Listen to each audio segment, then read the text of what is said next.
इमाम अबू हनीफा की वफात है 150 हिजरी, इमाम सादिक अलैहिस्सलाम की शहादत के 2 साल बाद।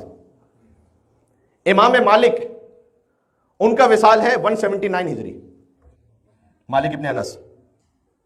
इमाम अबू हनीफा है साबित इब्न नुमान असल नाम।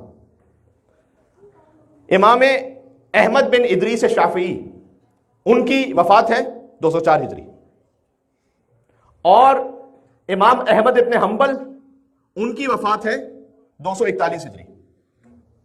बात वाज़ेह हो रही? अच्छा, इनमें इमाम अबू हनीफा पहले इमाम और आखिरी इमाम आइमा अरबा में से इमाम अहमद इब्न हंबल ये दफन बगदाद में, इमाम शाफी दफन काहिरा में, कायरो, लिहाजा जो मिस्र के और अफ्रीका के अहबाब वजारत शाफी हैं। और इमाम मालिक वो दफन है मदीना में, बल्कि जन्नतुल बकी में। इमाम मालिक का ये फतवा है, जरा गौर कीजिएगा, इमाम मालिक का ये फतवा है कि आप नमाज जब पढ़ेंगे ना तो बस्तुल यदैन, हाथ खोल के नमाज पढ़ेंगे। इसलिए फ़िक़्ह मालिकी पर अमल करने वाले अफराद हाथ खोल के नमाज पढ़ते हैं, खाने काबा में भी। उनकी दलील जानते हैं क्या है? उनकी दलील यह है कि मैंने कहा ना भी जन्नतुल बकी में मदफून है, तो वो ये कहते हैं कि चूंकि मेरी जिंदगी मदीना ही में गुजरी और मैं अहले मदीना से हूं, लिहाजा मैं मदीना वालों के तरीके को जानता हूं।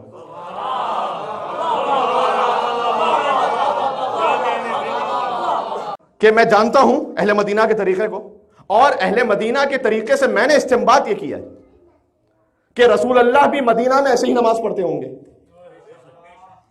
इसलिए मेरा फतवा यह है कि हाथ खोल के नमाज पढ़ी जाए, और इस दलील पर किसी ने इतराज नहीं किया और उसे कबूल किया।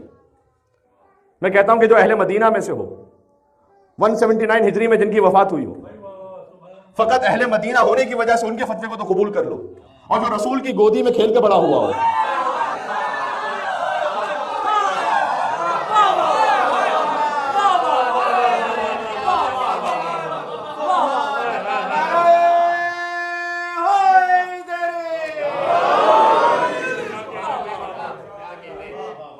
क्या उनका कौल सुन्नत रसूल के लिए एक्सेप्ट नहीं करोगे?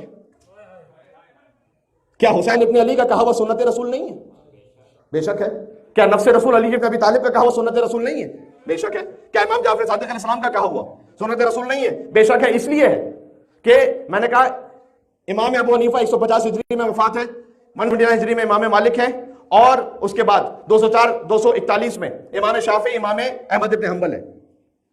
ये जब भी फतवा देते हैं ना तो ये फतवा बयान करते हैं कि हमने अपने उस्ताद से सीखा है, हमने अपने शेखुल इजाज़ा से सीखा है, और सनद को किसी तरीके से पहुंचाते हैं कि हमने रसूल अल्लाह से ये सुना है, और अगर सनद ना मिले और कोई हुक्म ना मिले तो क़यास पर अमल कर लेते हैं। अब क़यास की तफसील में तो मैं जा नहीं सकता,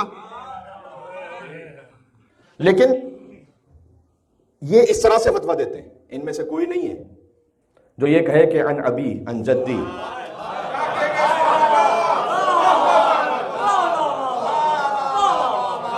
ये बात थोड़ा सा सत्य उम्मी से बुलंद हो गई, मेरे साथ रहिएगा।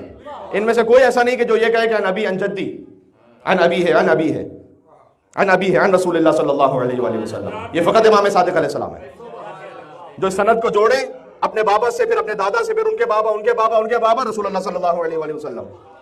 लिहाजा जब इमाम सादिक अलैहिस्सलाम ये कह रहे बात कि मैं ये कहता हूं कि रसूलुल्लाह ने ये फरमाया, तो जो तरीक़े सनद इमाम जाफर सादिक अलैहिस्सलाम को हासिल है वो किसी को हासिल नहीं।